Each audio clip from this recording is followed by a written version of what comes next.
Doctor Sakhawat Hossain Sayanta, ৮ August নতুন বাংলাদেশ দিবস, এটা নিয়ে এনসিপির দুই মুখ্য সংগঠক একজন আছেন এখানে, আরেকজন হাসনাত আব্দুল্লাহ প্রতিবাদ জানিয়েছেন। হাসনাত আব্দুল্লাহ বলেছেন ৮ আগস্ট নতুন বাংলাদেশ দিবস না, ৮ আগস্ট আমাদের পরাজয় দিবস। বলেছেন ডিপ স্টেট রাজনৈতিক দলগুলো আর কথিত সুশীল সমাজ আমাদের সাথে বেইমানি করেছে। বিএনপি কি খুশি ৮ আগস্ট নিয়ে? কারণ বিএনপির কোনো নেতাকর্মীকে আমি আসলে আমার চোখে পড়েনি, আমার চোখে নাই পড়তে পারে ৮ আগস্ট যে এই নতুন বাংলাদেশ দিবস হয়েছে এটা নিয়ে কোনো ধরনের কোনো বক্তব্য দেননি। নতুন বাংলাদেশ দিবসটা মানে বিষয়টা নিয়ে কেন বিএনপি আসলে সেই রকম কোনো কথা বলেনি সেটা জানতে চাই। নাকি বিএনপি কেবলই নির্বাচন নিয়ে সকল মাথা ব্যথা, নির্বাচন হলেই তারা খুশি? আপনাকে ধন্যবাদ এবং আমার সঙ্গে সার্জিস আলোচনায় আছে এবং যারা শুনছেন সবার জন্য শুভেচ্ছা রইল। প্রথমত বিএনপি একটা দিবস সরকার কি করলো না করলো এটা নিয়ে মাথা ব্যথা, বেশি মাথা ঘামাতে হবে এটা প্রয়োজন বোধ করে না। এইটা এত বড় কোনো ইস্যু না। বাংলাদেশে একটা গণ অভ্যুত্থান হয়েছে, গণ অভ্যুত্থানের মাধ্যমে একটি ফ্যাসিবাদ সরকারের পতন হয়েছে এবং গণহত্যা করে তারা পালিয়ে গেছে। বাংলাদেশে নতুন করে কিছু আকাঙ্ক্ষা তৈরি হয়েছে যেখানে গণতন্ত্র উত্তরণ, বাক স্বাধীনতা, মানবাধিকার এবং রাজনীতি করবার এবং রাজনৈতিক অধিকার প্রয়োগ করবার যে অধিকার সেটা যাতে মানুষ ফিরে পায় সেরকম একটা আকাঙ্ক্ষা তৈরি হয়েছে। এখন তা বাস্তবায়নের জন্য কাজ চলছে। বিএনপি ওই আকাঙ্ক্ষা বাস্তবায়নের জন্য ভূমিকা রাখার চেষ্টা করছে। আজকে আমি সার্জিসের কথা শুনে এতক্ষণ ধরে প্রায় 12-13 মিনিট ধরে শুনছিলাম। আমি নতুন সার্জিসকে দেখছিলাম।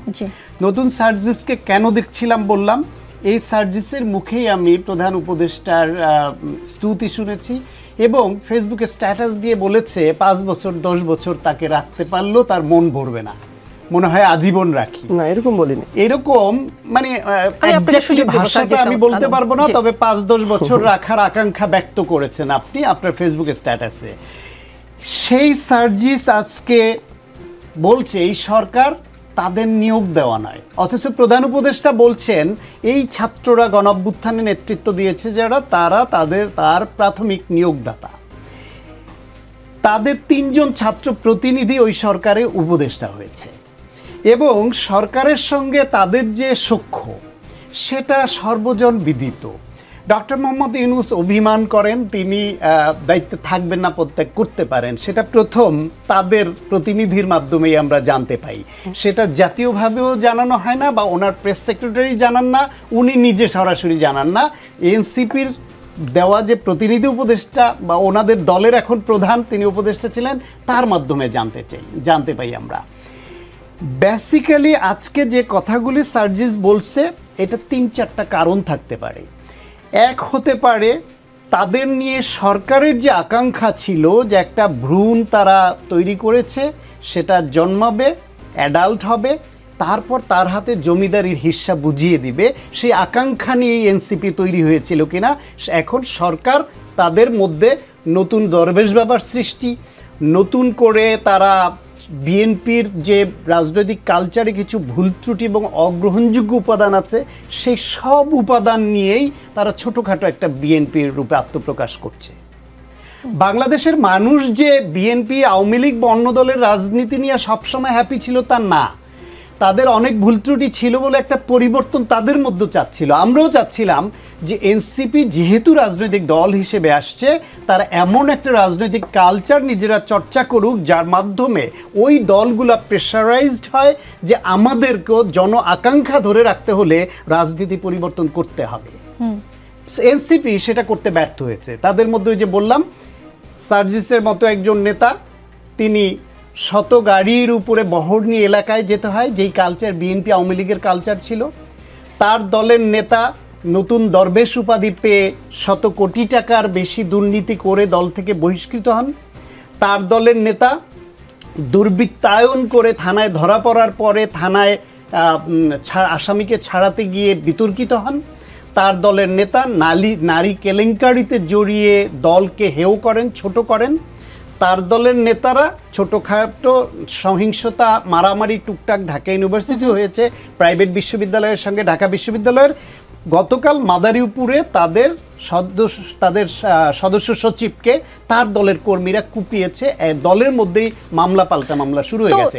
এখন সেই দলে আমি সংক্ষেপে বলে নেই যে এই অবস্থার প্রেক্ষিতে যখন তারা দেখেছে যে ডক্টর মোহাম্মদ ইউনূস লন্ডনে গেছেন এবং একটা দলের প্রধানের সঙ্গে আলোচনা করে একটা যৌথ বিবৃতি দিয়েছেন, এটা তারা ভালোভাবে নেয়নি। যখন দেখছে যে তারা মাঠে যেরকম প্রভাব ফেলতে পারবে আশা করছিল, সেটা তারা পারেনি।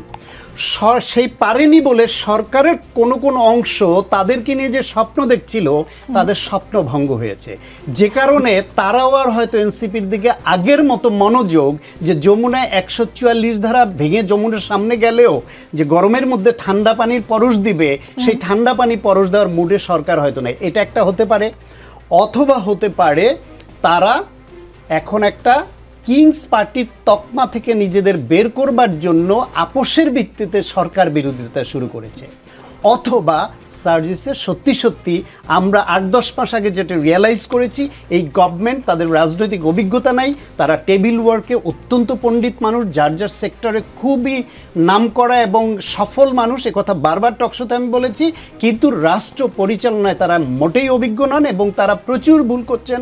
তারা রাজনৈতিক শক্তির মধ্যে বিভেদ তৈরি হচ্ছে, সেটাকে উস্কে দিচ্ছেন কখনো কখনো, সেই সব কথা বলছিলাম। আজকে সার্জিস সেটা করছেন, এটা তার উপলব্ধিও হতে পারে। এখন এই তিনটার মধ্যে যেটা আমি বললাম, এর কোনটা, নাকি এর বাইরে আরো কোনো কারণ আছে, সেটা সার্জিস নিশ্চয়ই উত্তর দিবেন।